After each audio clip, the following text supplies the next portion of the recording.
जो MIC जो methyl isocyanide leak हुई थी, दादाजी अक्सर सुनाते थे कि जो टोटल नंबर ऑफ कैजुअलिटीज़ हैं उनको इस हिसाब से गिना गया कि कितनी चिताएं जली, पर एक एक चिता में 10-10 लोगों को जलाया। एम्स में भी आप अगर चले जाइए, वहाँ पे अगर 100 बच्चों का बैच आता है तो 100 के 100 बच्चे डॉक्टर तो बनते हैं पर अच्छे डॉक्टर नहीं बनते। तो नो मैटर उस बच्चे ने एक छोटे प्राइवेट संस्थान से पढ़ा हो या फिर IIT से पढ़ा हो, अगर वो अच्छा डॉक्टर, अच्छा इंजीनियर, अच्छा आर्किटेक्ट, अच्छा लॉयर, अच्छा एस्ट्रोलॉजर नहीं बन पाएगा तो it will not make sense for him. Ayurveda को कहा जाता है कि ये 5वां वेद है। कुछ फैसले मोदी जी के जो आपको लगते हो कि यार एकदम बढ़िया फैसले थे? आने वाले 30 साल भारत का गोल्डन पीरियड है, अपना जीवन संवार सकते हैं। इंजीनियर साहब हैं ये इंजीनियर साहब की गाड़ी है और थोक के भाव में इंजीनियर्स बनने लग गए।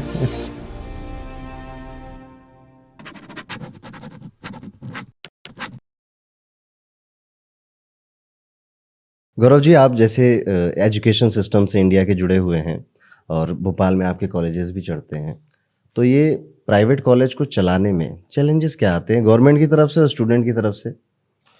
एजुकेशन बड़ा हैविली रेगुलेटेड काम है। आप अगर एक सेल फोन खरीदने जाते हैं, 20,000 रुपये का फ़ोन खरीदने के लिए आप 20,000 बार चीज़ें सोचते हैं, ये ब्रांड लूँ कि वो ब्रांड लूँ, ये मॉडल लूँ कि वो मॉडल लूँ। तो वो इतना छोटा सा डिसीजन होता है पर बहुत डिफ़िकल्ट होता है। वहीं जब आप अपने बच्चे का किसी स्कूल में एडमिशन कराने जा रहे हैं जो आपके जिगर का टुकड़ा है, तो आप कितना सोचेंगे और कितना उसके बारे में विचार करेंगे और कितना आपके लिए वो एक बड़ा डिसीजन होगा। तो हमारा एज एन एजुकेशनल इंस्टीट्यूशन भी ये फ़र्ज़ बनता है कि हम अभिभावकों के प्रति जो हमारी जिम्मेदारी है उसको समझें, और इसको समझने के लिए सबसे इम्पॉर्टेंट होता है जो मिनिमल स्टैंडर्ड रेगुलेशंस जो होते हैं विभिन्न काउंसिल और कमीशंस के, उसको हम कंप्लाई करें। और ये जो रेगुलेशंस होते हैं ये स्टेट और सेंट्रल गवर्नमेंट की मल्टीपल बॉडीज़ होती हैं, वो डिसाइड करती हैं। उनको कंप्लाई करना हमारे लिए ज़रूरी है, क्योंकि जो बच्चा हमारे यहाँ पे आ रहा है उसको किसी भी तरह से अनस्टैंडर्ड मतलब सब स्टैंडर्ड एजुकेशन ना मिले। जैसे आप Eventually is ओनर the हो future। कॉलेज के हाँ जी। गौरव जी, तो कितना पैसा कमा लेते होंगे एक कॉलेज? कॉलेज पैसा नहीं कमाता। कॉलेज एक नॉन प्रॉफिट ऑर्गेनाइजेशन के द्वारा चलाया जाता है। ओके। जो मैक्सिमम अलाउड सरप्लस होता है जब आप नॉन प्रॉफिट सिस्टम में काम करते हो 15% के आसपास होता है, उसको भी आपको विद इन 5 ईयर्स यूटिलाइज करना होता है। ओके। तो बच्चा जो फीस देता है या जो भी तरह का रेवेन्यू एक इंस्टीट्यूशन में आता है, 85% तो उसी साल उस बच्चे में या उस से रिलेटेड एक्टिविटीज़ में री इन्वेस्ट हो जाता है। 15% भी विद इन 5 ईयर्स उसमें री इन्वेस्ट हो जाता है, नो मैटर वॉट। तो मतलब जैसे मैं 100 रुपये दूँ आपके कॉलेज को तो 85 मुझे मेरे पे खर्च कर दोगे आप? 85 रुपये आप पे उसी साल खर्च कर दूंगा, और 15 रुपये भी आप पे ही खर्च करूंगा, पर आने वाले 5 सालों तक मैं उसको रोक के रख सकता हूँ। तो जैसे कहते हैं कि प्राइवेट कॉलेजेस बहुत लूटते हैं, इतनी महंगी फीसेस होती हैं इनकी, तो ये कंसेप्शन क्यों है लोगों के मन में? क्योंकि वो गवर्नमेंट कॉलेजेस से कंपेयर करते हैं। अभी कोई मुझे बता रहा था कि एम्स की जो हॉस्टल की फ़ी है वो 20 रुपये है। मुझे नहीं पता है कितना सत्य है कितना झूठ, लगभग इतनी ही है हॉस्टल की पर फीस। 20-25-50 रुपये होगी, 1000 रुपये होगी ज़्यादा से ज़्यादा। हमारे यहाँ पे एक हॉस्टल और मेस वाला जो सिस्टम है, वहाँ पे 2 चीज़ें होती है। एक तो हॉस्टल में रहने की व्यवस्था होनी चाहिए, वॉशरूम्स होने चाहिए, इलेक्ट्रिसिटी की व्यवस्था होनी चाहिए, पानी की व्यवस्था होनी चाहिए। थोड़ा ज़्यादा कंफर्ट देना चाहते तो एयर कंडीशनिंग या हीटिंग वेंटिलेशन वगैरह की व्यवस्था होनी चाहिए। और जो मेस होता है वहाँ पे आपको खाना खिलाने की व्यवस्था करनी है, कम से कम 4 मील्स पर डे आपको देने हैं। तो ये सारी चीज़ें मिला के, दिल्ली का मुझे नहीं पता, पर भोपाल जैसे छोटे शहर में भी पर स्टूडेंट जो खर्चा आता है वो 3 से 3,500 रुपये पर मंथ आता ही आता है। इसको अगर आप कैलकुलेट करेंगे तो फिर ये साल भर में आपका 60,000 से 70,000 रुपये पड़ता है। अब जब बच्चा या कोई पेरेंट हमारी 70,000 रुपये को वहाँ के 20 रुपये से कंपेयर करेगा तो उसको ये लगेगा कि तो लूट रहे हैं। जबकि सच्चाई ये है कि एक प्राइवेट कॉलेज का मतलब क्या है? प्राइवेट कॉलेज वो है जो कि प्राइवेटली फंडेड है, किसी प्राइवेट संस्था या प्राइवेट ट्रस्ट या फिर एक किसी सेक्शन 8 कंपनी ने उसको प्राइवेटली अपने खुद के स्वयं के फंड से जो चला रहे हैं, उसको प्राइवेट इंस्टीट्यूशन कहते हैं। Government institution is funded by the people, by the government. तो वहाँ पे जो टोटल खर्चा है उसका एक बहुत छोटा सा हिस्सा स्टूडेंट से लिया जाता है, और एक बहुत मेजर हिस्सा जो होता है वो सरकार अपनी तरफ से एज अ ग्रांट उस इंस्टीट्यूशन को देती है। ये तो चलिए बात हो गई कि जैसे कि फीस की बात हो गई, सरकार में टैक्स पेयर के पैसा, उनके पास फंड ज़्यादा है और प्राइवेट इंस्टीट्यूट को सब कुछ खुद ही देखना है, जितना मैं समझ पाया हूँ। हम्म। अगर बात करें क्वालिटी ऑफ एजुकेशन की, तो जैसे हम आईआईटी की तैयारी करते हैं, नीट की तैयारी करते हैं, हम सब लोग जाना चाहते हैं एम्स में मिल जाए, हमें कोई आईएम मिल जाए। सो हमें सरकारी ही कॉलेज क्यों चाहिए?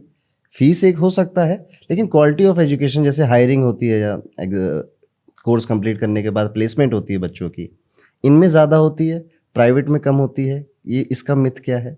नहीं, एक्चुअली सरकारी इंस्टीट्यूशंस में क्वालिटी ऑफ एजुकेशन उछले स्तर पर इसलिए भी होती है क्योंकि प्राइवेट इंस्टीट्यूशन में आपको मार्केट फोर्सेस के हिसाब से फीस रखनी पड़ती है। फॉर एग्जांपल मेरा आयुर्वेद कॉलेज अगर भोपाल में चल रहा है, वहाँ पे अगर आसपास के 10 आयुर्वेद कॉलेजों की फीस 2 लाख से 2.5 लाख रुपए के बीच है, तो मेरे को भी कंपटीशन में उसको 2 लाख से 2.5 लाख रुपए के बीच में रखना पड़ेगा। और उत्तर प्रदेश में वही आयुर्वेद की फीस 3.5 लाख रुपए है, तो यहाँ के कॉलेजेस ने 3.5 लाख रुपए भी रखी हुई है और उसमें भी उनके एडमिशन हो रहे हैं, सीटें भर रही हैं। तो थिंग इसकी मैं वो 2 से 2.5 लाख रुपए ही बच्चे पे खर्च कर पाऊंगा। हो सकता है उसकी वजह से मैं उसको रिसर्च ग्रांट ना दे पाऊँ, हो सकता है उसकी वजह से कोई किसी तरह की लैबोरेटरी में कोई कमी रह जाए या कोई रसशास्त्र में, क्योंकि मिनिमम स्टैंडर्ड रेगुलेशन का मतलब होता है कि मिनिमम नॉर्म्स तो ये हैं, पर मैक्सिमम स्टैंडर्ड तो कुछ तय नहीं है। आप तो मैक्सिमम कुछ भी दे सकते हैं। एक बड़े इंस्टीट्यूशन में, सेंट्रल गवर्नमेंट के इंस्टीट्यूशन में जब आप जाते हैं तो सरकार अपनी जीडीपी का एक हिस्सा इन सेंट्रल गवर्नमेंट के इंस्टीट्यूशंस को ग्रांट देने के लिए लगी रहती है। एक एक्स अमाउंट उनके पास हर साल आना ही आना है, नो मैटर व्हाट। उसके बाद उसको खर्च करने की जो डिसीजन होती है, उनकी एग्जीक्यूटिव बॉडीज जो लेती हैं, वो उस अमाउंट को रिसर्च में भी खर्च करती हैं, प्लेसमेंट्स में भी खर्च करती हैं। स्टार्टअप इकोसिस्टम्स बनने लगे हैं आजकल। अगर कोई बच्चा स्टार्टअप करना चाहता है तो वो इंस्टीट्यूशंस के अपने इंक्यूबेशन सेंटर्स और वहाँ से उनको ग्रांट मिल रही है। तो दैट इज द थिंग। वहाँ पे somehow there are limitless possibilities and there are limitless options as well when there is a government in case of a government institution, whereas in a private institution हमारी जो horizons हैं वो उतने ही हैं जितना हमारा रेवेन्यू है। ओके, ये तो बात होगी जैसे कि प्राइवेट कॉलेज और गवर्नमेंट कॉलेज की, लेकिन अगर हम अपनी एजुकेशन सिस्टम पे आ जाएं, तो आपको क्या लगता है जो एजुकेशन सिस्टम चल रहा है, जो कि मेरे ख्याल से बहुत टाइम से चेंज नहीं हुआ है, मोदी जी ने नई पॉलिसी लेकर आए हैं, कोई नई शिक्षा नीति लाए हैं और बहुत सारे अच्छे चेंजेस किए हैं। अर्ली चाइल्डहुड केयर और एलिमेंट्री एजुकेशन से लेके हायर एजुकेशन तक। अब आप अगर 1 साल पढ़ाई करते हो तो आपको डिप्लोमा सर्टिफिकेट मिल जाएगा, 2 साल करते हो तो डिप्लोमा मिल जाएगा, 3 साल करते हो तो आपको बैचलर्स मिल जाएगा। आप ब्रेक देने के बाद भी पढ़ाई कर सकते हो। तो ये मल्टीपल एग्जिट एंट्री का सिस्टम अब इन्होंने कर दिया है नई शिक्षा नीति में। उसके अलावा अभी ये होता है कि 10वीं के बाद बच्चा बड़ा क्रूशियल डिसीजन लेता है कि मैं मैथ्स लूँगा कि साइंस लूँगा कि कॉमर्स लूँगा, और उसके हिसाब से उसके ऑप्शंस लिमिटेड हो जाते हैं। जबकि अब आप हायर एजुकेशन में घुसने के बाद भी अगर एकदम से आपका विचार बदलता है तो you don't have to go back to your school education. आप at any point of time अपने ऑप्शंस को चेंज कर सकते हो। आप आर्ट्स पढ़ते पढ़ते इंजीनियरिंग में जा सकते हो, इंजीनियरिंग पढ़ते पढ़ते अगर मेडिकल साइंस में जाना चाहते हो तो कुछ बेसिक फॉर्मेलिटीज़ करने के बाद आप जा सकते हो। तो काफ़ी फ्लेक्सिबल कर दिया है हमारे देश में नई शिक्षा नीति ने एजुकेशन को। पॉलिसी बहुत अच्छी है। अब इसका क्रियान्वयन कब होता है, कब तक एप्लीकेशन हो पाता है इसका, ये अब समय लगेगा, समय बताएगा। बहुत सारे स्टूडेंट बाहर जाते हैं पढ़ने के लिए, मे बी इसलिए कि बाहर जाके उनको ज़्यादा अच्छा पढ़ाई मिलेगा या ज़्यादा अच्छा उनका करियर ग्रोथ हो पाएगा। सो ये एक प्रॉब्लम है इंडिया के लिए कि हमारा टैलेंट बाहर जा रहा है। वो बाहर पढ़ते हैं, फिर वहीं बाहर जॉब भी करने लग जाते हैं। तो ये चीज़ कब तक रुक सकती है इंडिया में और क्या स्टेप उठाने चाहिए? भैया 3.4 ट्रिलियन की इकोनॉमी हो गई है, हम 5वीं सबसे बड़ी इकोनॉमी है दुनिया की। अमृत काल चल रहा है, 2037 तक कहते हैं भारत दुनिया की सेकेंड लार्जेस्ट इकोनॉमी बन जाएगा, only after China and may be at par with the USA. तो मुझे लगता है कि आपको वहीं रहना चाहिए जहाँ पे ग्रोथ हो रही है तेजी से। अगर आप भारत में अगले 30 साल सरवाइव भी कर जाते हो, कोई भी अपने पसंद का वर्टिकल चूज करो, आप सरवाइव भी कर लेते हो, तो भी आप इवेंचुअली ग्रो कर रहे होगे, because the country is growing in every way. तो मुझे नहीं पता कि एक बच्चा क्यों डिसाइड करता है कि उसको बाहर जाके पढ़ाई करनी है, बाहर जाके जॉब करना है। हो सकता है आज के डेट में वहाँ पे अपॉर्चुनिटीज़ ज़्यादा हो, but India is on fire और देश हमारा बहुत तेज़ी से ग्रो कर रहा है। तो मैं पर्सनली तो आज के डेट में जो भी बच्चा अपनी higher education bachelors masters PhD करना चाहता है, उसको ये बोलूँगा कि वो कहीं से भी पढ़े पर वापस भारत आए और यहाँ पे काम करे और यहाँ की इकोनॉमी को ग्रो करने में ना केवल हाथ बताए बल्कि इस ग्रोइंग इकोनॉमी का हिस्सा बन के अपनी सक्सेस स्टोरी को और प्रबल करे। ये मैंने भी, जैसे मैं कॉल लेता हूँ तो यूजुअली मेरे जो मेजरली क्लाइंट्स हैं वो कनाडा या यूएस के होते हैं। तो अब वो लोग कॉल पे, मुझे पहले एक अलग सिनारियो था 1 साल पहले तक, पर अब वो मुझे कॉल पे बोलने लग गए हैं कि जब हम आए थे 10 साल पहले कनाडा में, उस समय कनाडा का जो हाइप था वो सच में रियल था। कनाडा में अच्छी जॉब्स थी, ज़्यादा अच्छा पैसा मिलता था, लेकिन अब वो वैसा नहीं रह गया। अब कनाडा बहुत बदल गया, 40% टैक्स देना पड़ता है आप 100, और ये ऐसा नहीं है कि आप ज़्यादा कमा रहे हो तो देना पड़ रहा है, शायद वो 40% स्लैब सबके लिए एक जैसा है वहाँ पे। तो जितना कमा रहे हो उसका 40% तो वहीं पे चला जा रहा है। नाउ दे आर, वो क्वेश्चन ही यही है कि इंडिया आ रहा है सब ठीक रहेगा ना। तो अब ये क्वेश्चंस मेरे पास बहुत रिसेंटली आने लग गए हैं। तो हाँ, मेरे ख्याल से लोगों का माइंडसेट चेंज हो रहा है। वो जो कनाडा का हाइप है ना, कनाडा जाना है, ठीक है, वो भी चेंज हो रहा है, खत्म हो रहा है और वो लोग वापस आ रहे हैं। Very good. आप एजुकेशन से जुड़े हुए हैं, आपके कॉलेजेस हैं, तो मेरे मन में एक ऐसा क्वेश्चन आ रहा है कि मान लीजिए आपको कभी भगवान करे एजुकेशन मिनिस्टर बना दे इंडिया का तो आप कौन सी 1-2 चीज़ें हैं जो आप चाहोगे कि यार एजुकेशन में ये बदल देना चाहिए, चाहे वो बेसिक हो या फिर कॉलेज लेवल पे हो? पहले तो बहुत मुश्किल काम है, पॉलिटिक्स अपने आप में एक फुल टाइम काम है, तो मुझे नहीं लगता है कि मेरा कोई चांस बनता है। पर वो बचपन में जैसे टीचर सवाल करती थी ना, प्रधानमंत्री बन के क्या करोगे, तो मुझे लगता है कि मैं कोशिश करूंगा कि जो नई शिक्षा नीति है नंबर 1, ये बहुत अच्छी नीति है और इसका क्रियान्वयन जल्द से जल्द हो जाए हमारे देश में। दूसरी बात, मैं प्रयास करूंगा कि हम कम से कम एक काउंसलिंग सेल खोलें उन बच्चों के लिए जो कि बाहर जाके पढ़ना चाहते हैं या फिर बाहर जाके नौकरियां प्राप्त करना चाहते हैं, और हम प्रयास करें कि हम उनको रोक सकें, हम उनको इंडिया में अपॉर्चुनिटीज़ दे सकें, उनकी समस्याओं को सुन सकें। क्योंकि अभी हो ये रहा है कि स्टूडेंट के लेवल पे उनकी समस्याओं को सुनने वाला, उनकी फ्यूचर के बारे में विचार करने वाला या उस पर डिस्कस करने वाला उनके पेरेंट्स के अलावा कोई नहीं है। सब अपना अपना काम तो कर रहे हैं, but nobody is bothered. At higher level, policy level पे लोग बॉदर्ड होंगे, पर किसी तरह का एक मेंटर मेंटी प्रोग्राम चालू करने का मेरा प्रयास रहेगा, जिसमें 10, 20, 50 स्टूडेंट्स का बैच एक अच्छे शिक्षाविद को दिया जाए जो कि उनको मेंटर कर सके कि आगे क्या करना है, कैसे करना है, और इस बात को ध्यान में रखते हुए कि हमारे देश के लिए क्या बेहतर है। और उसके अलावा मुझे लगता है कि प्राइवेट एजुकेशन को जो क्रेडिट मिलना चाहिए वो नहीं मिलता।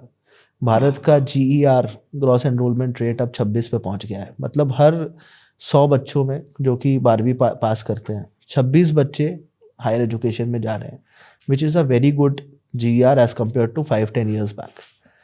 पर इसमें recognition of contribution of private institution नहीं है, जबकि 70% से ज़्यादा स्टूडेंट या एनरोलमेंट्स आज भी हमारे देश में प्राइवेट इंस्टीट्यूशंस में होते हैं।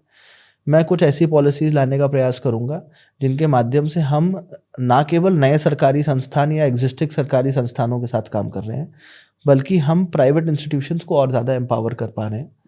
और उनको सही तरह से ग्रांट्स मिल रही हैं, उनको सही मार्गदर्शन मिल रहा है, उनके जो ट्रेनर्स हैं, टीचर्स हैं, उनके लिए बहुत अच्छी क्वालिटी के ट्रेनिंग द टीचर्स या ट्रेनिंग द ट्रेनर्स प्रोग्राम्स हो रहे हैं। तो इवेंचुअली जो एग्जिस्टिंग इंफ्रास्ट्रक्चर है इन प्राइवेट इंस्टीट्यूशंस का, उसको भी मैक्सिमम यूटिलाइजेशन कैसे हो सकता है, उसके लिए भी किसी पॉलिसी को लाने की आवश्यकता मुझे लगती है। एक टाइम था जब 2-4 गलियों में कोई एक इंजीनियर हुआ करता था तो कहते थे कि इंजीनियर साहब हैं, ये इंजीनियर साहब की गाड़ी है। उसके बाद एक ऐसा रेवोल्यूशन आया कि इतने कॉलेजेस खुले और थोक के भाव में इंजीनियर्स बनने लग गए। तो अब लोग कहते हैं पहले मैंने इंजीनियरिंग ली, अब इंजीनियरिंग मेरी ले रही है।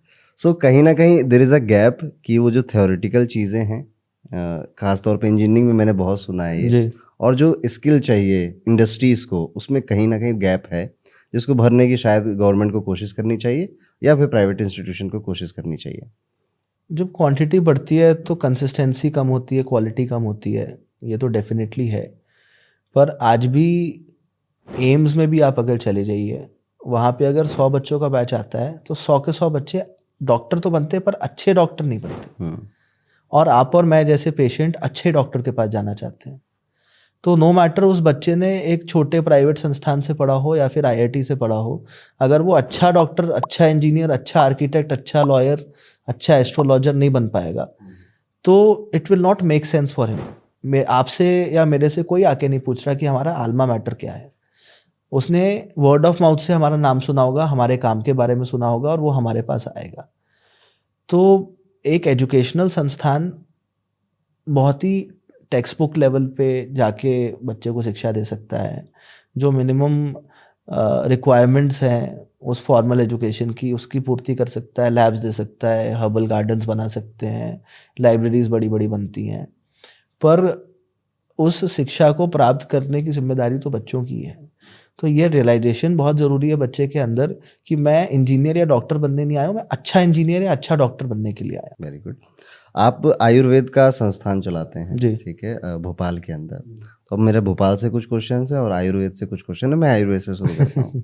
सो आयुर्वेद से आपका क्या लगाव, ठीक है, यही क्यों चुना आपने? आप कुछ और भी कर सकते थे। 2010 में मेरे पिता को ओरल कैंसर हुआ और 10 साल उन्होंने लड़ाई लड़ी। इसमें रेडियोथेरेपी भी हुई 4-5 बार, जबकि आइडियली 3 बार से ज़्यादा होती नहीं है, पर क्योंकि इतना लंबा स्पैम था तो 4 बार रेडियोथेरेपी भी हुई। कीमोथेरेपी में भी वेरियस कॉम्बिनेशंस, मतलब जितनी जो डेडलीस्ट मेडिसिन है, डॉसीटेक्सोल और आर्बिट्रक्स और सिस्प्लैटिन, सब कुछ उनको लगी। इसमें बाल चले जाते हैं, स्किन झड़ने लगती, बहुत सारी समस्याएं होती। पर उस दौरान हमने आयुर्वेद को एक्सप्लोर करना चालू किया एज एन ऑल्टरनेटिव सिस्टम। तो जो मॉडर्न मेडिसिन चल रही थी वो तो चल ही रही थी, उसके अलावा आयुर्वेद का भी बहुत बड़ा रोल था, क्योंकि 2013 में मेरे पिताजी को डॉक्टर्स ने कह दिया था कि इनके पास 6 महीने का समय है, पर वो 2020 तक हमारे साथ रहे।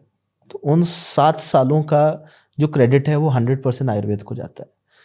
और मुझे जब रियलाइज़ हुआ और जब मेरे परिवार को रियलाइज़ हुआ कि ये आयुर्वेद की ताकत है, तो इसमें जाना ही था। 2015 में हमने पहला आयुर्वेदिक कॉलेज चालू किया और 2014 में जब मोदी गवर्नमेंट आई तब Ayurveda use to full AYUSH जो था, आयुर्वेद, योगा, यूनानी, नेचुरोपैथी, सिद्धा, इसका पूरे का एक डिपार्टमेंट होता है ऑल्टरनेट मेडिसिन सिस्टम का, जिसको आयुष डिपार्टमेंट कहते हैं। ये पहले 2014 से पहले तक it use to be a department जो मिनिस्ट्री ऑफ हेल्थ का हिस्सा था शायद। इसका 200-300 करोड़ का नेशनल बजट था, विच इज़ वेरी लेस। मतलब हमें 200-300 करोड़ ज़्यादा लगते हैं, पर अगर आप लेवल पे ज़्यादा लगते हैं। पर अगर आप देश की बात करें तो देश में किसी डिपार्टमेंट का अगर 200-300 करोड़ का बजट है तो उसको मतलब चिल्लर टाइप ही माना जाता है। 14 में जब मोदी जी आए और उन्होंने भारत और भारतीयता पे काम करना चालू किया, तो इस डिपार्टमेंट को उन्होंने एक मिनिस्ट्री में कन्वर्ट किया। प्रॉपर मिनिस्टर साहब बैठे, सेक्रेटरी बैठे, जॉइंट सेक्रेटरीज बैठे, पूरा हायरार्की क्रिएट करी और आज की डेट में इसका 3,500 करोड़ रुपए का बजट है।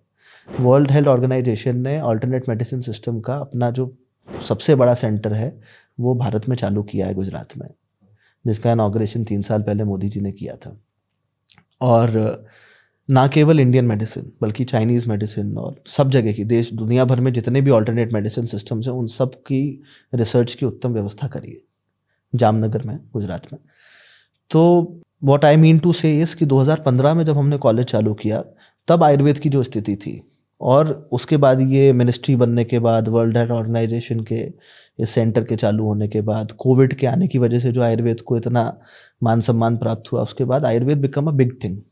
तो इवेंचुअली एक इंस्टीट्यूशन में 100 सीटों के लिए हमारे पास इतनी एप्लीकेशंस आने लगी कि हमने 2017 में एक और इंस्टीट्यूशन खोला, आयुर्वेद कॉलेज एक और खोला, और 2021 में तीसरा आयुर्वेद कॉलेज और खोला। तो अब हम 3 आयुर्वेद कॉलेज चला रहे हैं apart from all the other institutions that we are running. और ये मैं आपको इसलिए नहीं बता रहा हूँ कि हमने क्या किया, मैं आपको इसलिए बता रहा हूँ कि आयुर्वेद ने पिछले 9 साल में किस तरह से ग्रो किया। तो मुझे ऐसा लगता है कि ये किस्मत का कुछ कनेक्शन मेरे और आयुर्वेद के बीच में रहा, क्योंकि I did not happen to Ayurveda, Ayurveda happen to me. क्या बात। आप 3 कॉलेजेस रन कर रहे हैं आयुर्वेद का। कुछ डेली बेसिस पे अपने लिए कुछ हेल्थ के लिए आयुर्वेद यूज़ करते हैं? मेरे कुछ काढ़े वाड़े फिक्स है जो मैं लेता हूँ, पर उनकी बात यहाँ पे नहीं करूँगा, क्योंकि मतलब कोई किसी भी तरह का जो मेडिसिन है वो हर व्यक्ति के लिए कॉमन नहीं होता। आपके लिए आई एम श्योर कि कुछ अलग हर्ब्स की आवश्यकता होगी, किसी और के लिए अलग हर्ब्स की आवश्यकता होगी। मेरे बाल झड़ने का कुछ बताइएगा, ठीक है? आप भोपाल आइए, आपको हम सबसे अच्छे डॉक्टर से दिखाते हैं, they will help you. Ayurveda को कहा जाता है कि ये 5वां वेद है जी। और एक टाइम, आज से अगर हम 15 साल 10 साल पहले जाएं तो इसकी इतनी हाइप थी नहीं। ये कहते थे कि अरे किसी बीमारी को जड़ से ख़त्म करना है तो आयुर्वेदिक दवाई ले लो। ठीक है, ये बात तो मैं बचपन से सुनता चला आ रहा हूँ और शायद ये अभी भी है, लेकिन अब जो हो रहा है, जो नए नए स्टार्टअप आ रहे हैं वो अपने स्टार्टअप में आयुर्वेद का नाम डाल रहे हैं, आयुर्वेद ये या फिर ऑर्गेनिक का नाम डाल दे रहे हैं। ठीक है, सो क्या ये आयुर्वेद का सही यूटिलाइजेशन हो रहा है या फिर इसमें भी कुछ स्कैम है? देखिए, नॉट नेसेसरीली मानक तय हैं। जैसे कि मॉडर्न फार्मेसी की एक फार्माकोपिया होती है, मतलब कोई भी मेडिसिन का जो कॉम्बिनेशन बनता है वो उस फार्माकोपिया में लिखा हुआ रहता है और उसमें कितना परसेंट क्या एलिमेंट या क्या मॉलिक्यूल जाएगा वो बिल्कुल क्लियरली लिखा रहता है और उसके हिसाब से जो मेडिसिन बनती है, डिस्प्रिन एस्पिरिन जो भी कॉम्बिनेशन होता है उसको मान्य किया जाता है। तो ये मानक तय हैं दवाइयाँ बनाने के। आयुर्वेद में भी मानक तय हैं, आयुर्वेद की भी फार्माकोपिया है। 6000-7000 वर्ष का जो इतिहास है उसमें जितनी भी मेडिसिन का वेदों में, पुराणों में वर्णन है, उन सब को प्रॉपरली एक फार्माकोपिया का रूप दिया गया है मिनिस्ट्री ऑफ आयुष के द्वारा और उसमें बताया गया है कि किस कॉम्बिनेशन ऑफ मेडिसिन को क्या काढ़े के या किस दवाई के रूप में बोला जाएगा, च्यवनप्राश कैसे बनेगा, ये भी बताया गया है। पर प्रॉब्लम ये है कि हमारी understanding of Ayurveda is very different. हमें लगता है कि हम कोई भी 2 हर्ब्स को मिला लेंगे तो वो आयुर्वेद बन जाएगा, ऐसा नहीं है। हर्बल में और आयुर्वेदिक में बहुत फ़र्क है। तो अगर आप अपने आप को हर्बल बोल रहे हैं तो मेरे को या किसी को भी कोई समस्या नहीं है, पर अगर आप अपने आप को आयुर्वेदिक बोल रहे हैं तो यह बहुत इंपॉर्टेंट है कि आप आयुर्वेद की फार्माकोपिया के हिसाब से अपने सारे प्रोडक्ट्स को बना रहे हैं और अगर आप नहीं बना रहे then you are cheating with the people. इसकी अवेयरनेस होना बहुत ज़रूरी। मैं अभी कोई डॉक्यूमेंट्री देख रहा था, जो एक बड़ा फेमस च्यवनप्राश का डब्बा आता है, ठीक है, लाल रंग का, ठीक है, नाम नहीं ले सकता। उसमें बता रहे थे च्यवनप्राश का जो होना चाहिए एक्चुअली कंटेंट उसका 20% भी नहीं है उसके अंदर। बिल्कुल 1:1 का रेशो होता है च्यवनप्राश में। सो बिल्कुल फुल मार्केटिंग है कि च्यवनप्राश खाइए और अपनी इम्यूनिटी बढ़ाइए, और ऐसी सिर्फ एक नहीं कई कंपनियां हैं। तो अब जो नए नए स्टार्टअप आ रहा है वो और लेबल कर रहा है कि भैया हम तो बिल्कुल ऑर्गेनिक, और वो मेडिकल सर्टिफिकेट भी प्रोड्यूस कर रहे हैं या फिर जो उनकी टेस्टिंग लैब सर्टिफिकेट है वो भी प्रोड्यूस कर रहे हैं इसके साथ। तो यही है कि अब हम तो बचपन से वही खाते चले आए, तो अचानक से वैसी ऐसी चीज़ें निकल कर आ रही हैं सामने कि यार ऐसा नहीं वैसा होता है। गौरव जी, आप भोपाल से हैं। हाँ, भोपाल का नाम मैं जब भी सुनता हूँ, मैं एक ही बार गया हूँ, आपकी वजह से गया हूँ, बड़ा सुंदर शहर है। हाँ। और लेकिन भोपाल से बचपन में आता था कि 1984 में भोपाल गैस ट्रेजेडी हुई 3 दिसंबर। सो आज भोपाल का क्या हाल है और क्या इसका इम्पैक्ट अभी भी किसी के अंदर देखा जा रहा है या फिर आपकी कोई रिश्तेदार फैमिली जो इससे प्रभावित हुए हो? मेरी पूरी फैमिली भोपाल में ही रहती थी। पिताजी तो उस समय नॉर्वे में अपना फेलोशिप कर रहे थे इलेक्ट्रिकल ट्रांसमिशन में, तो पिताजी वहाँ पे नहीं थे, पर दादाजी, बुआ जी, दादी जी वगैरह सब भोपाल में ही थे। तो दादाजी 2 कहानियाँ सुनाते थे। एक तो उनको, क्योंकि वो पुलिस से रिटायर्ड थे, पर जितने लोगों को बुला सकते थे पुलिस फोर्स, एक्स्ट्रा लोगों को भी उन्होंने बुलाया था। कई लोगों ने वॉलंटियर भी किया था, तो मेरे दादाजी ने भी वॉलंटियर किया था after the tragedy to help the people in need. तो घरों में जितने भी कर्टेन्स थे उन सबको गीला कर दिया गया था। गीली टॉवेलें सब जगह लगा दी गई थी ताकि जो MIC, जो मिथाइल आइसोप्रोपाइल साइनाइड लीक हुई थी, वो किसी भी तरह से एंटर ना हो कर सके घर के अंदर। और दूसरी कहानी दादाजी अक्सर सुनाते थे कि जो टोटल नंबर ऑफ कैजुअलिटीज़ हैं उनको इस हिसाब से गिना गया कि कितनी चिताएं जली, पर एक एक चिता में 10-10 लोगों को जलाया गया। 5-5, 6-6, 10-10 लोगों को एक एक चिता में जलाया गया। तो जितनी कैजुअलिटीज़ डिक्लेयर्ड है, मुझे लगता है उससे कम से कम 5 गुना ज़्यादा कैजुअलिटीज़ उस समय हुई थी। बड़ा डेंसली पॉपुलेटेड एरिया था, यूनियन कार्बाइड का प्लांट जहाँ पे था उसके आसपास, और लोग बहुत बहुत तेज़ी से मरे थे। और ऐसा भी नहीं था कि केवल उसी दिन मरे या उसके 1 महीने बाद मरे। कई लोगों को उस गैस का असर होता चला गया और 10-10 साल बाद तक उसके इफेक्ट से लोगों की डेथ होती रही। तो इतनी कैजुअलिटीज़ हुई हैं जिसका कोई लिमिट नहीं है, लिमिटलेस कैजुअलिटीज़ हुई है। और आज भी जेनेटिक डिसऑर्डर्स लोगों में डेवलप हो गए। कहते हैं कि 3री-4थी पीढ़ी तक भी कई सारे ऐसे डिसऑर्डर्स हैं उस गैस की वजह से, जो लोगों में देखने को मिलते हैं, भोपाल के लोगों में जो उस समय वहाँ पे थे। क्या आपको लगता है कि जो भोपाल है इसको उतना इज्जत नहीं मिल रही एज अ टूरिस्ट प्लेस जितनी मिलनी चाहिए? बिल्कुल लगता है। मैं बैंगलोर में पढ़ाई करता था और बताता था कि मैं भोपाल से हूँ, तो लोगों को लगता था बिहार में कोई जगह है भोपाल, जबकि मध्य प्रदेश की राजधानी है। तो और ज़्यादा से ज़्यादा अगर किसी ने भोपाल का नाम सुना था तो भोपाल गैस ट्रेजेडी की वजह से ही सुना था। और मुझे नहीं पता कि ऐसा क्यों है, बड़ा अनफॉर्चुनेट है भोपाल के लिए, क्योंकि हम we are right in the centre of the country, हम भारत का दिल हैं, और उसके बाद भी लोग हमको नहीं जानते हैं। पर इसका एक कारण ये भी हो सकता है कि बड़ा सुकून वाला शहर है, बड़ा लेड बैक एटीट्यूड है हमारे यहाँ के लोगों का, कोई बहुत ज़्यादा एस्पिरेशनल एनवायरनमेंट नहीं है, बड़ा शांति का माहौल है, सुकून का माहौल है। May be that is why, क्योंकि लोग तो तब जानते हैं जब कोई एफर्ट करता है, मेहनत करता है। जितना मैंने आपके बारे में रिसर्च करी गौरव जी, आपका पॉलिटिक्स की फैमिली का बैकग्राउंड रहा है, तो कुछ ना कुछ तो अंश आपके अंदर आ ही गया होगा। तो मैं पूछना चाहूँगा, जो करंट गवर्नमेंट है, इसकी जो आइडियोलॉजी है, क्या आप उससे इत्तेफाक रखते हैं? मतलब आपको ठीक लगता है? स्टेट गवर्नमेंट या सेंट्रल गवर्नमेंट? सेंट्रल गवर्नमेंट, यहाँ मोदी जी की बात। 100% इत्तेफाक रखता हूँ। मुझे लगता है कि बहुत अच्छा काम मोदी जी और उनकी टीम ने किया है, और पिछले 9 सालों में इंडिया ने जितना ग्रो किया है उतना उसके पहले उस प्रपोजन में तो बिल्कुल नहीं किया था। उसके बहुत सारे कारण थे, उनमें से एक बहुत बड़ा कारण ये भी था कि जब कांग्रेस बनी थी तो उसका एक प्राइमरी मोटिव ये था कि हमको देश को आज़ाद कराना है। देश की आज़ादी के बाद गांधी जी ने भी कहा था कि कांग्रेस की आवश्यकता नहीं है, अब पार्टियों को आइडियोलॉजी पे बनाइए।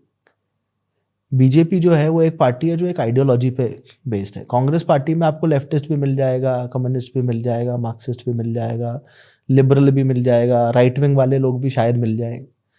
पर BJP is not like that. BJP is following one single ideology, और इसलिए उनका जो माइंडसेट है वो बड़ा सॉर्टेड लगता है मेरे को, क्योंकि जब आप एक आइडियोलॉजी को फॉलो कर रहे होते हो तो आपके डिसीजंस बड़े प्रेडिक्टेबल होते हैं और बड़े सटीक होते हैं, because you know what you have to do. आपको इवेंचुअल रिजल्ट क्या चाहिए वो आपको मालूम है।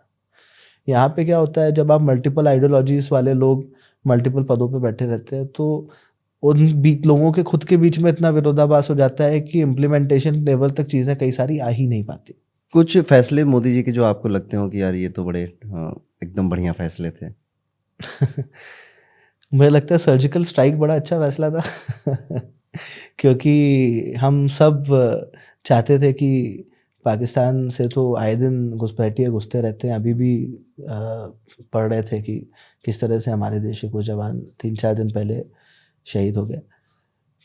सर्जिकल स्ट्राइक करने के बाद कम से कम पाकिस्तान को और वहाँ के जो इस तरह के ऑर्गेनाइजेशंस हैं, लश्कर तोयबा वगैरह, उनको ये रियलाइज़ ज़रूर हुआ होगा कि यार ये तो घुस के मारते हैं, तो कहीं ना कहीं they will lay back, they will also, मतलब उनको बैकफुट पे जाने की आवश्यकता पड़ी होगी। तो एक ये बहुत अच्छा और बहुत बहुत स्ट्रॉन्ग फैसला था, क्योंकि इसकी आलोचना हुई, लोगों ने पूछा कि प्रूफ दिखाओ कि सर्जिकल स्ट्राइक हुआ है, तो प्रूफ भी दिखाओ। प्रूफ आर्मी से प्रूफ मांग रहे हैं, विच इज़ अनफॉर्चुनेट। पर ये एक बहुत बड़ा और बहुत अच्छा फैसला था। नई शिक्षा नीति, इसकी हम तब से बात कर रहे हैं, ये बहुत अच्छा फैसला था। जो आयुष्मान कार्ड वो लेके आए, जिससे घर घर तक और हर व्यक्ति तक स्वास्थ्य सुविधाएं पहुंच सकी, कैशलेस हो गया उनका काम, वो एक बहुत अच्छा फैसला था।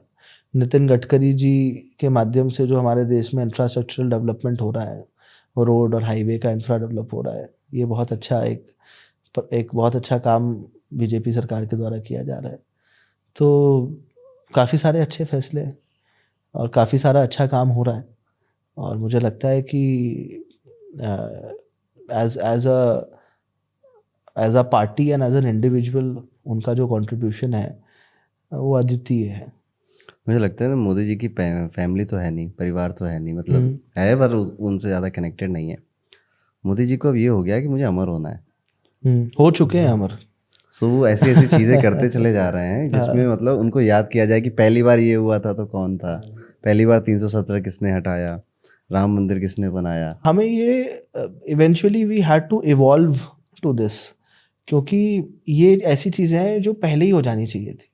1947 में जब भारत आज़ाद हुआ था, उसके बाद एक बड़ा रिवोल्यूशनरी काम होना चाहिए था। 10-20 साल में हमको रीबिल्ड करने का प्रोसेस चालू कर देना चाहिए था। पर प्रॉब्लम ये थी उस समय, somehow the leadership was such, या जो भी इशू रहा हो, मुझे नहीं पता, मैं तो बहुत नया हूँ। चीज़ें उस तरह से हो नहीं पाई जिस तरह से हो सकती थी। आप कह रहे हैं नेहरू की गलती थी? नेहरू की गलती या किसी की भी गलती, ऑब्वियसली जो मैक्सिमम लीडर, जो biggest highest level of leadership है, उनका कहीं ना कहीं रोल तो रहा ही होगा, पर एक व्यक्ति विशेष की गलती मैं नहीं मानता कि होगी।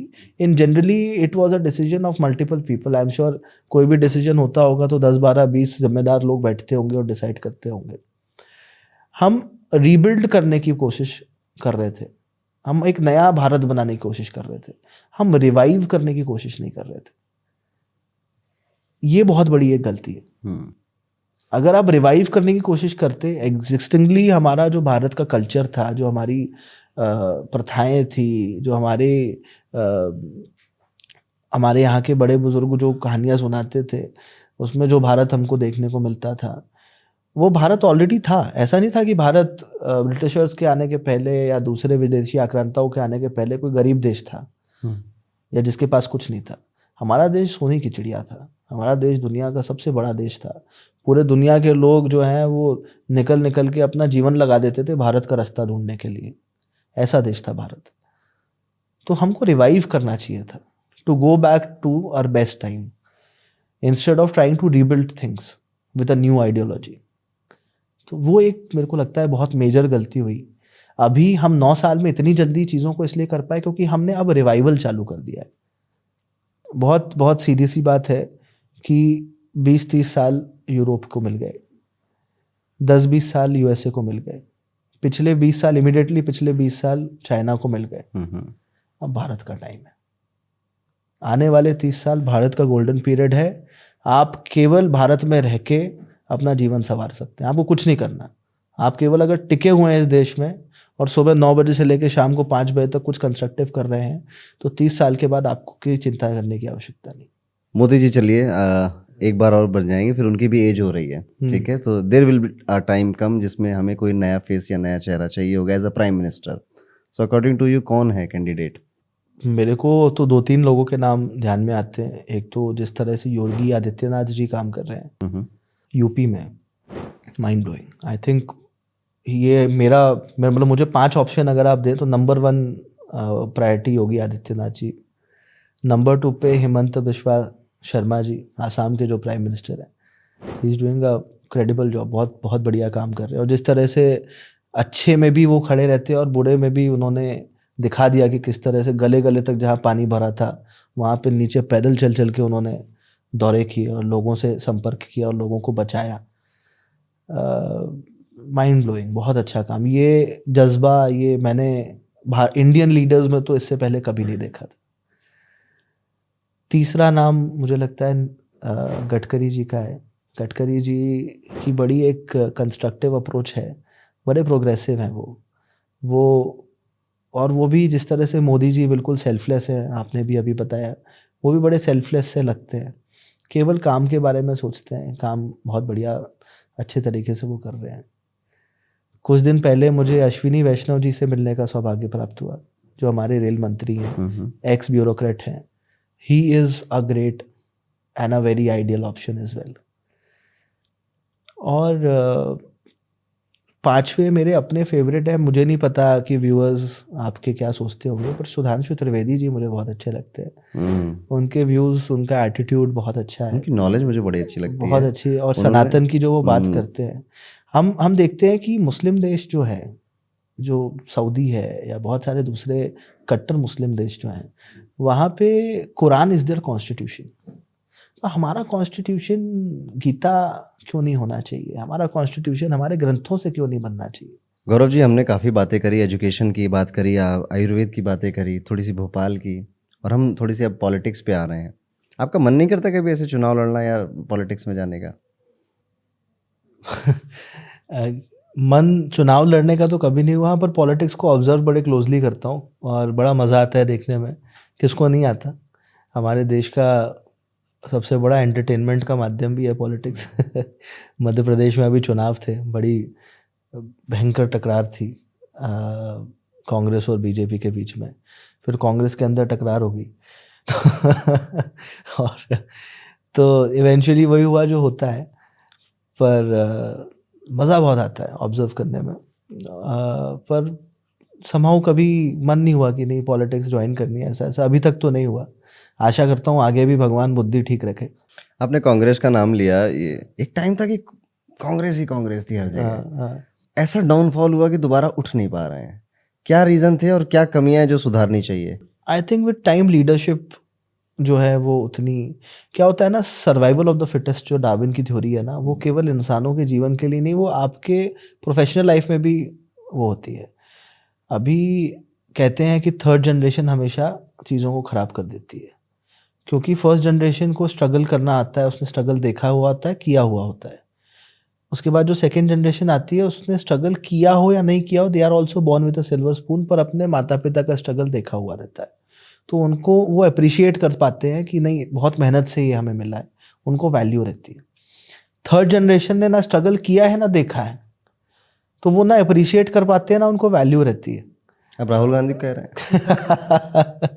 समझदार लोग समझ जाएंगे, पर वो उस स्ट्रगल को ना अप्रिशिएट कर पाते हैं ना उन्होंने देखा है, उनकी गलती नहीं है, पर इट्स ओनली दैट कि वो जहाँ पे भी परिवार आ जाता है और एक ही परिवार की जहाँ बात आ जाती है, आप देखिए जो भी सक्सेसफुल ऑर्गेनाइजेशंस भी हैं पॉलिटिक्स से हट के, टाटाज में ज़रूरी नहीं है कि the next chairman will be a Tata only.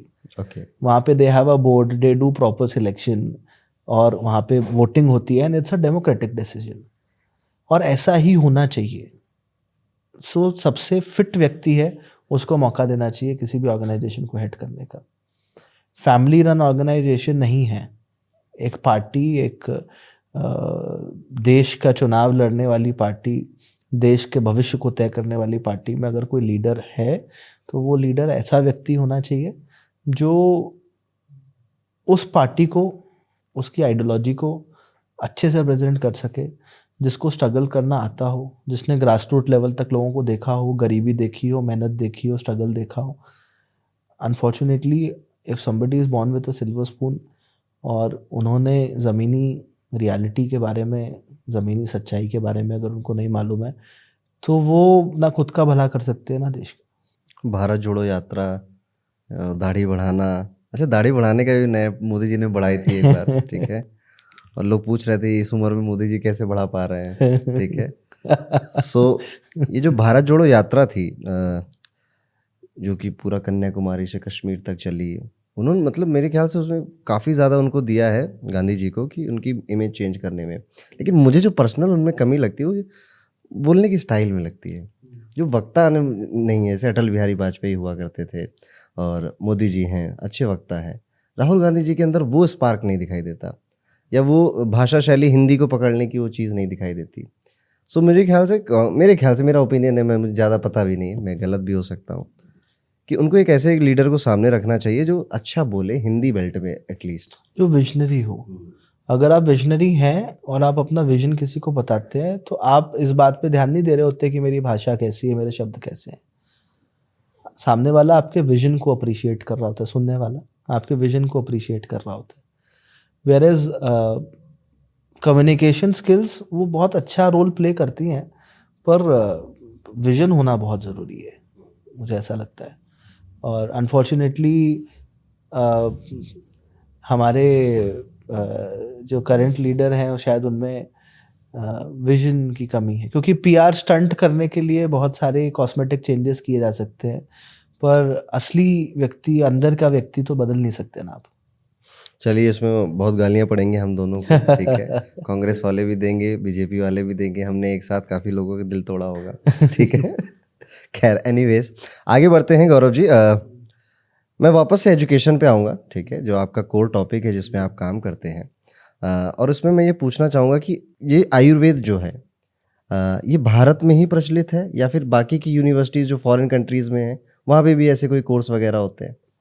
देखिए, कुछ इंडिपेंडेंट लोगों ने कुछ कोर्सेज और कुछ आयुर्वेदिक स्पाज चालू कर दिए हैं आजकल। आयुर्वेदिक स्पा नाम की कोई चीज़ नहीं होती।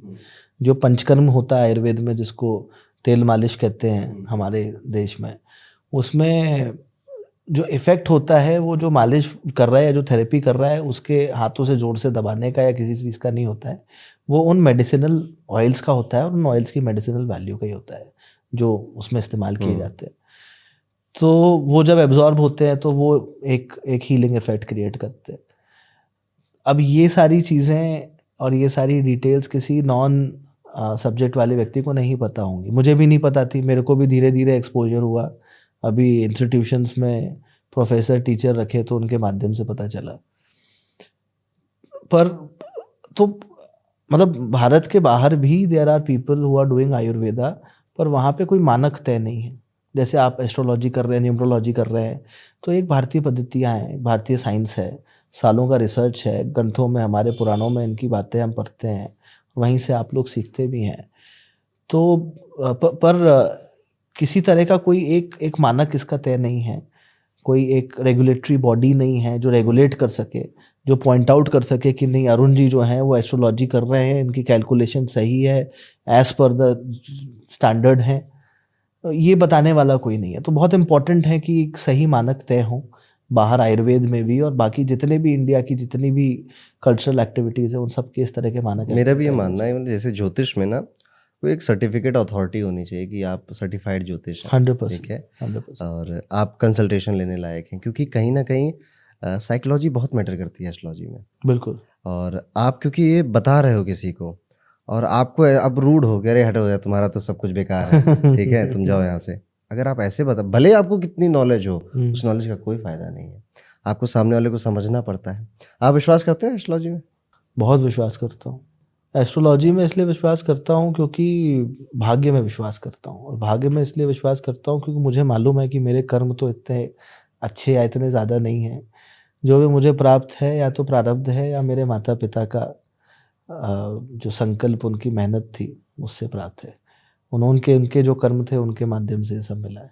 मैं आप जब यहाँ पे आ रहे थे मैंने आपको एक रिपोर्ट भेजी थी, द फॉर्चून रिपोर्ट। बहुत सुंदर रिपोर्ट, बिल्कुल बिल्कुल बिल्कुल, बड़ी डिटेल रिपोर्ट थी न्यूमरोलॉजी की। आपने, मेरे को लगता है, मेरा केवल डेट ऑफ बर्थ लिया था जी, और मेरे डेट ऑफ बर्थ और नाम के आधार पे आपने वो बड़ी सुंदर रिपोर्ट बनाई। फॉर्चून रिपोर्ट हमने मतलब मैंने खुद उसमें जितना कंटेंट है हाँ। अपने पूरे एक्सपीरियंस के साथ उसमें रखा है, और ये कहीं और नहीं मिलेगा हमारे अलावा। तो ये ऐसा नहीं है कि हम कोई सॉफ्टवेयर यूज़ कर रहे हैं, ये ऑल द कंटेंट जो है ये हमारा खुद का इन हाउस बनाया हुआ है। बहुत बढ़िया, बहुत बढ़िया। और इसमें हम काफ़ी सारी ऐसी चीज़ें बताते हैं, आपकी lucky email ID, lucky bank account, ये तो बहुत कॉमन सी चीज़ें होती हैं। आपकी किससे बनेगी, किस डेट ऑफ बर्थ वाले से किससे नहीं बनेगी, फ्यूचर प्रेडिक्शन क्या है, एवरीथिंग, मतलब बहुत कुछ है।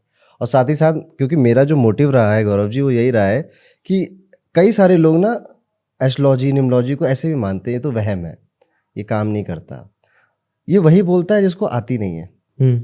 तो मैंने इसके साथ अपना कोर्स फ्री देता हूँ, एस्ट्रोलॉजी भी सीखो, न्यूमरोलॉजी भी सीखो, उसके बाद बोल के दिखाओ ये काम नहीं करता। तो मेरे इस रिपोर्ट के साथ ये भी मकसद है। आप में से अगर किसी को चाहिए तो नीचे लिंक दूंगा है, आप उसमें अपनी डिटेल फिल करके ले सकते हैं। तो ये थोड़ा सा प्रमोशन कर लिया गौरव जी मैंने। अच्छी चीज़ों का प्रमोशन होना भी चाहिए। बिल्कुल बिल्कुल। व्यापार और एक अच्छी थी प्रचार साथ में चलते हैं, व्यापार और प्रचार साथ में चलते हैं। पर जो आप काम कर रहे हैं या जो मैं काम कर रहा हूँ, ये व्यापार नहीं है, ये विशुद्ध रूप से समाज सेवा है। और रोटी तो आपको भी खानी है, मुझे भी खानी है, तो उसकी व्यवस्था तो होनी चाहिए। तो गौरव जी इतनी बातें हो गई, आपका स्पिरिचुअलिटी से कोई नाता है? बहुत नाता है। मैं जिस परिवार, जिस परिवेश से आता हूँ, वहाँ पे सुबह उठ के पूजा पाठ करना एक बड़ी नेचुरल सी चीज़ है। जैसे हम बाकी दूसरे काम करते हैं, सुबह उठ के नहाते हैं, धोते हैं, ब्रश करते हैं, वैसे ही पूजा करना इज़ पार्ट ऑफ द। तो स्पिरिचुअलिटी और भक्ति में जो फ़र्क होता है वो फ़र्क तो है। मतलब मैं ईश्वर की भक्ति करता हूँ, मुझे बहुत ज़्यादा इंटेलेक्चुअल स्पिरिचुअलिटी के बारे में नहीं पता, पर एक चीज़ का रियलाइजेशन ज़रूर है कि सत्ता ईश्वर की है, प्रभु इच्छा बलवान है।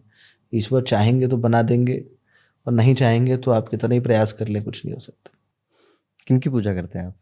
मैं भगवान भोलेनाथ का की बड़ी भक्ति करता हूँ। उनसे कभी कुछ मांगा है और उन्होंने ना दिया, ऐसा नहीं हुआ। और अब तो ये लगने लगा है कि शायद मांगने की आवश्यकता नहीं है, क्योंकि वो ईश्वर को अगर नहीं पता होगा कि आपके लिए बेस्ट क्या है, तो फिर किसको पता होगा।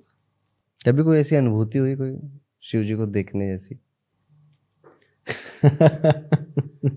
नहीं, सबकॉन्शियस माइंड में कई बार जब आप परेशान होते हैं तो आपको प्रेरणा देने के लिए आपका सोल या नेचर या आपका सबकॉन्शियस कुछ ना कुछ हमेशा करता है। तो मुझे ऐसा लगता है कि जब भी मैं परेशान होता हूँ तो अक्सर शिव जी या हनुमान जी ज़रूर सपने में दिखते हैं और वो कहते हैं कि हो जाएगा और हो भी जाता तो बचपन से आप पूजा करते हो, ऐसा है? है। बचपन से एक मेरी छोटी सी किताब है, उसमें कुछ पाठ हैं जो मैं ऑन अ रेगुलर बेसिस करता हूँ। राम रक्षा स्तोत्र करता हूँ, संकट मोचन हनुमान अष्टक करता हूँ, शिव जी की स्तुति करता हूँ रुद्राष्टक के माध्यम से, और गजेंद्र मोक्ष रोज़ करता हूँ, आदित्य हृदय स्तोत्र रोज़ करता हूँ। ये मैंने देखा है, जो लोग पूजा करते हैं और अपने इष्ट देव की अगर पूजा करते हैं, कुंडली के 5वें घर से आपके इष्ट देव पता चल जाते हैं, तो उनकी लाइफ में प्रॉब्लम्स को हैंडल करने की कैपेसिटी अपने आप उनके अंदर बढ़ जाती है। और डेफिनेटली। यूजुअली मैंने उनको लाइफ में सक्सेसफुल, अमीर और अच्छा करते हुए ही देखा है। तो पूजा करने का प्रभाव हमारे जीवन में ज़रूर पड़ता है, और हर किसी को, चाहे वो छोटा हो बड़ा हो, किसी भी काम में हो, पूजा करना या किसी ना किसी तरह से अपने धर्म से जुड़ा होना चाहिए। ये मेरा अपना पर्सपेक्टिव है। बिल्कुल चलिए सही। वापस आते हैं। मुझे आपसे पॉलिटिक्स की बातें करने में बड़ा मज़ा आ रहा है। ठीक है, आप दिल खोल के आप जो है अंदर से बीजेपी सपोर्टर है नहीं, और आप ऐसा मुझसे कुछ मोदी नहीं। जी के बारे में अच्छी अच्छी बातें बुलवाना चाहते हैं। नहीं, मैं तो चाहता हूँ आप बिल्कुल खोल के बोलें, जो भी आपको लगता है, गांधी जी के बारे में, मोदी जी के आपको बारे क्या में। लगता है अगले प्रधानमंत्री कौन होंगे? आपका अगले ज्योतिष क्या कहता है, किसका प्रबल योग है? शनि बलवान है मोदी जी का। हाँ। तो 24 में भी मोदी जी ही आएंगे। हाँ। ये मेरा प्रिडिक्शन है भी कह लीजिए, या फिर इमोशन भी कह लीजिए। ठीक है, तो 24 में इमोशनल आएंगे। प्रेडिक्शन है। और जहाँ तक लगता है मुझे, वो टर्म वो पूरा नहीं करेंगे। हाँ। ठीक है, और बीच में ही कुछ ऐसा होगा कि किसी और को फेस, ये बीजेपी स्ट्रेटेजिकली करेगी। ठीक है, तो वो टर्म शायद वो पूरा ना करें, और बीच में ही किसी और को बनाया जाएगा प्रधानमंत्री। सो ये ऐसा भी लगता है, यूजुअली 2029 के आसपास, 29 से पहले, चुनाव का आने से पहले ऐसा किया जाएगा, ताकि नए चुनाव के लिए फेस और उसकी प्रधानमंत्री का प्रमोशन, मार्केटिंग नए अंदाज में, नए व्यक्ति के माध्यम में कर से। दे, और वो प्रधानमंत्री बने हुए हों। तो मुझे लगता है ऐसा होगा। अब भगवान जाने क्या होगा। ठीक है, ऐसे मुझसे कोई कह रहा था, पंडित जी आईपीएल की प्रेडिक्शन कर दो। ठीक है, मैं नहीं करता भाई, मैं ये रिस्की काम। ठीक है मैं नहीं, पर क्या ये सही है? मतलब वो हम लोग देखते हैं ना कि with great power comes great responsibility. तो ज्योतिष का अगर आप में ज्ञान है तो it is sort of a power. बिल्कुल। तो क्या उससे जुड़ी जिम्मेदारी का निर्वहन करते हैं आप, और बाकी जो ज्योतिष कर रहे हैं उनको बोलते हैं कि नहीं आप भी करो? अगर आप ये पूछ रहे हो कि जैसे कि कौन सी टीम जीतेगी, मुझे सट्टा किस पे लगाना है, ठीक है, तो बिल्कुल नहीं, ये पॉसिबल ही नहीं है मेरे हिसाब से। ये बिल्कुल भी पॉसिबल नहीं है। लोग अपना गणित लगाते हैं कि आज ऑस्ट्रेलिया और इंडिया का मैच है, तो आज की कुंडली बना ली, कौन जीतेगा, ये अपना लगाते हैं, जिसका कोई बेस नहीं है। जबकि कुंडली के लिए एक इंसान, उसकी जन्म तारीख, उसका जन्म समय, उसकी जन्म का स्थान होना चाहिए। तो एक क्रिकेट मैच की कैसे कुंडली बनेगी? पॉसिबल ही नहीं है। आप अपने दिमाग में कुछ भी बना लो कि आज उसकी जन्म तारीख है, आज उसका ये है वो है, या इंडिया के कैप्टन के हिसाब से करो, पर एक टीम में सिर्फ कैप्टन तो नहीं खेल रहा है, और भी बहुत लोग। और भी बहुत लोग हैं, कितने सारे फैक्टर्स हैं। ठीक है, भगवान की इच्छा भी नहीं होगी, क्योंकि आधी जनता ऑस्ट्रेलिया वाली कह रही है ऑस्ट्रेलिया जीते, और इंडिया वाली कह रही है इंडिया जीते। तो ये इट इज़ अ स्पोर्ट्स। इसमें एस्ट्रोलॉजिकल कैसे फिट करना है मुझे समझ नहीं आता। शेयर मार्केट में भी, शेयर मार्केट की कौन सी कुंडली है? सही बात। ठीक है, तो कैसे प्रिडिक्ट करेंगे? पर लोगों ने अपनी दुकानें चलानी है, तो कुछ ना कुछ वो जोड़ घटा के लोगों को बताते रहते हैं। मज़ा, इंटरटेनमेंट बना के रखा है। मैं नहीं करता, ना कभी करूँगा। तो मेरा ये अपना पॉइंट ऑफ व्यू है। एक ऑर्गेनाइजेशन में, थोड़ा हटके है ये सवाल, एक ऑर्गेनाइजेशन में मालिक, जैसे आपने कहा कैप्टन, तो एक ऑर्गेनाइजेशन में मालिक के अलावा बहुत लंबी चौड़ी टीम होती है। जैसे हमारे यहाँ भी मानसरोवर में करीब करीब 1100 लोग हैं और 1100 परिवार जुड़े हुए हैं। तो क्या इस बात का प्रबल योग है कि जो मैं भी मेरे पास या मेरे जैसे किसी भी बिजनेस ओनर के पास है, वो मेरी किस्मत से नहीं बल्कि उनमें से किसी की किस्मत से? पॉसिबिलिटी है। ठीक है, पर मेरी जहाँ तक मानना है, ये जो बिजनेस की बात आती है, हाँ। अगर मानसरोवर ऊंचा उठेगा तो आपको प्रॉफिट होगा। ठीक है, जो इन टर्म्स ऑफ शेयर या इक्विटी बोला जाए, डूबेगा तो नुकसान भी आप ही को होगा। तो उसका जो प्रत्यक्ष प्रमाण या प्रत्यक्ष जो कर्म है वो आपसे रिलेटेड है, इसीलिए वो आपके भाग्य से कि मुझे कब क्या करना चाहिए। बाकी जो एम्प्लॉयज़ हैं, ठीक है, उनकी फंक्शनैलिटी वो ऑपरेशंस में काम आएंगे कि अच्छा काम कर रहा है, बुरा काम कर रहा है। ठीक है, कई मालिकों की कुंडली में होता है कि एम्प्लॉय अच्छे नहीं मिलेंगे, जैसे मेरे बड़े भैया की कुंडली में। ठीक है, वो हमेशा स्ट्रगल करते रहते हैं, अपने एम्प्लॉयों से रोते रहते हैं। ठीक है, तो अब ऐसे में क्या करना चाहिए? जैसे आमतौर पे जिनका भाग्यांक 8 होता है, जिनकी डेट ऑफ बर्थ जोड़कर 8 आता है, ऐसे लोगों को अच्छा स्टाफ नहीं मिलता। जो डिजायर्ड स्टाफ होता है वो नहीं मिलता। तो क्योंकि ये हमेशा उसमें स्ट्रगल करते रहते हैं। पर स्टाफ गड़बड़ है तो आपका बिजनेस डूब जाएगा। ऐसे देखने लगे तो बाप रे, हो चुका फिर काम। ठीक है, अब जैसे टाटा की कंपनी में लाखों लोग काम कर रहे हैं, अब किसी का एक राहु मंगल खराब है तो टाटा थोड़े डूबेगा। टाटा थोड़ा ना डूबेगा, बिल्कुल। ठीक है, तो इस तरह से चीज़ें होती है। तो बेसिकली बिजनेस में तो ओनर का ही देखना चाहिए मेरे ख्याल से, इतना ही है। मज़ा आया ये बात करके आपसे। तो जैसे आपने क्रिकेट की बात करी अभी हम लोगों ने, ठीक है, तो ममता जी ने भी एक बयान दिया था, वर्ल्ड कप इंडिया हार गया दुर्भाग्य से, कि अगर ये कोलकाता में होता तो इंडिया जीत जाती, पर मोदी जी ने अपने नाम के स्टेडियम में मैच कराया, इस वजह से इंडिया हार गई। तो मोदी जी की गलती है, वर्ल्ड कप इंडिया हार गई। हाँ, मैं देख रहा हूँ बहुत सारे मीम्स चल रहे हैं, पनौती पनौती बोला जा रहा है मोदी जी को। पर मुझे लगता है कि ऐसा कुछ कहना या बोलना भी बड़ा माइंडलेस सा दिखता है। इंडिया की टीम ने लगातार 10 मैचेस जीते अलग अलग वेन्यूज़ पे, एक मैच अहमदाबाद में भी जीता।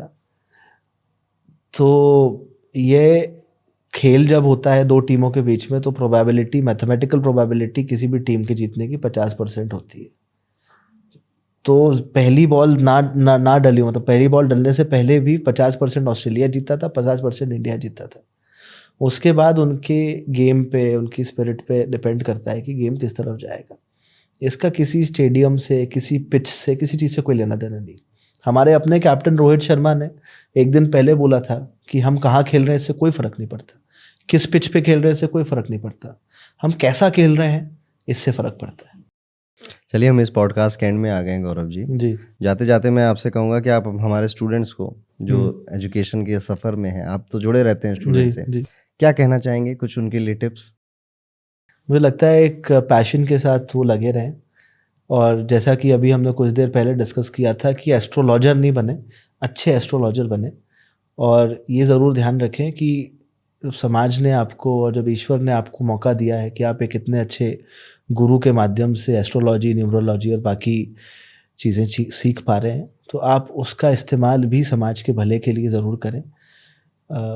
कुछ परसेंट चैरिटी ज़रूर करें। जैसे हॉस्पिटल्स और स्कूल्स में होता है कि हम डिसाइड कर लेते हैं कि हम 10% 20% फ्री में करेंगे, तो 10% 20% आप फ्री में करिए।